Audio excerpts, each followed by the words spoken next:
Pastor Dana, well, I know our time is running so fast. It's running out.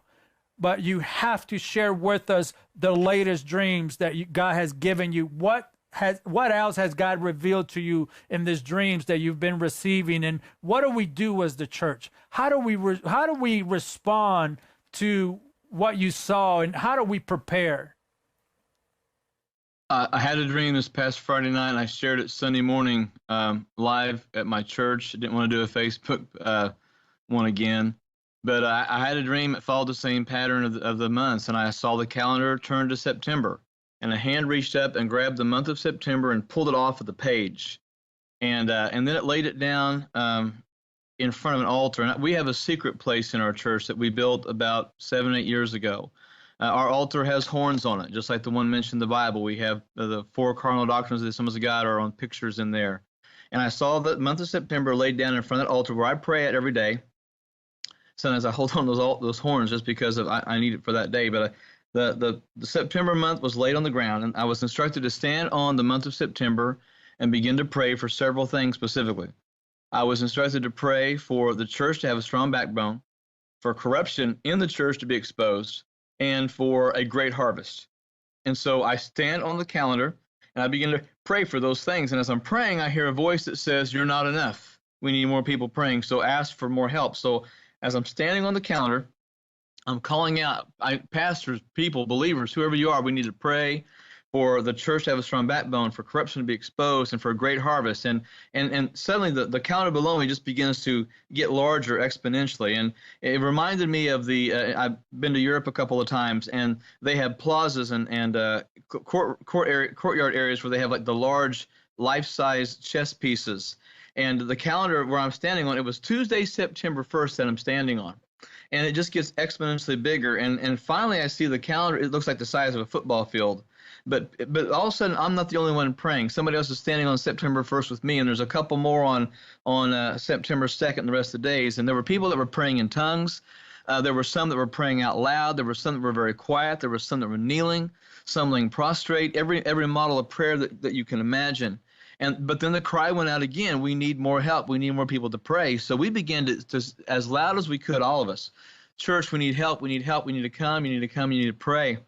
And so suddenly I realized that the outline of the calendar was now outlined of the contours of the United States of America, including Alaska and Hawaii. But I'm seeing the outline of the country, but the calendar of September is there.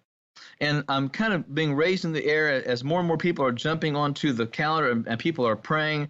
All of a sudden, there's no white space on the calendar, and people are feeling, they look like ants. People look like ants, but I see people standing all over the calendar on the country of the United States, and they're praying.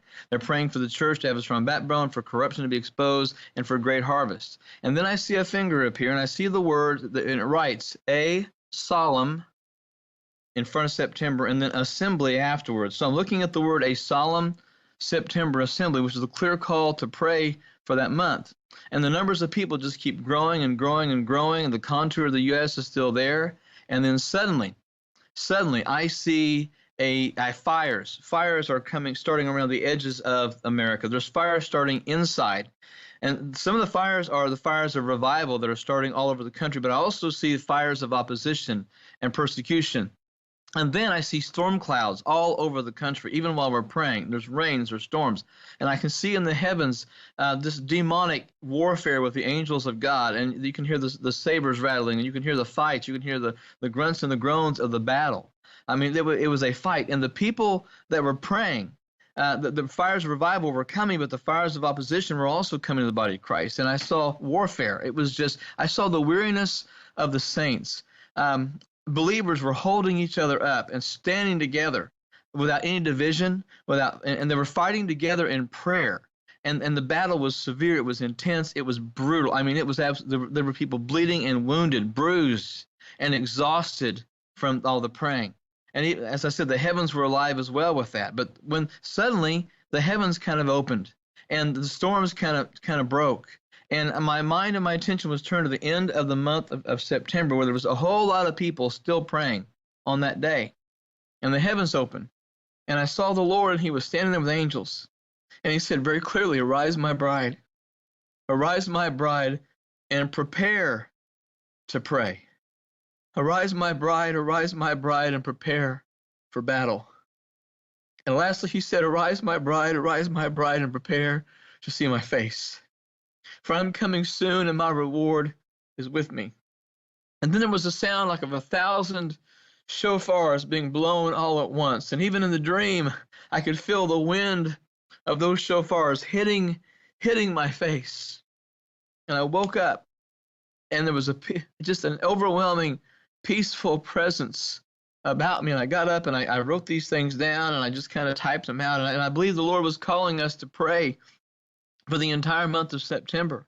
But to expect some of the most serious spiritual warfare that we've ever been called to do and called to expect. I don't know what's going to follow that specific month, but I feel in my heart the battles are going to be very, very serious, because the Lord said, arise, my bride. He only calls us his bride when he's ready to come get us. And I'm not date setting by any means. I'm not saying that October 1st Jesus comes. I'm not saying that. Jesus was just simply telling us that he's about to come. And we know that, we sense that, we realize that.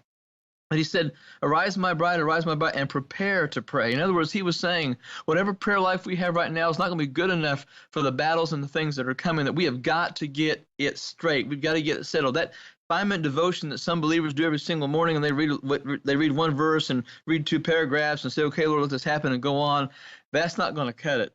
I believe the Lord is showing me that we need to get, as a nation, we need to pray. We need to get on top of this, on board with this, and get the people in your church praying for every single day in the nation. And we should expect opposition like we've never seen before, but we should also expect great victory, because he's warning us we need to pray. He's waking the church up even more to get ready. And then he's waking us up to prepare for the battle that's coming, but he's also preparing us for that glorious time we'll see his face, which I don't believe is going to be too much longer.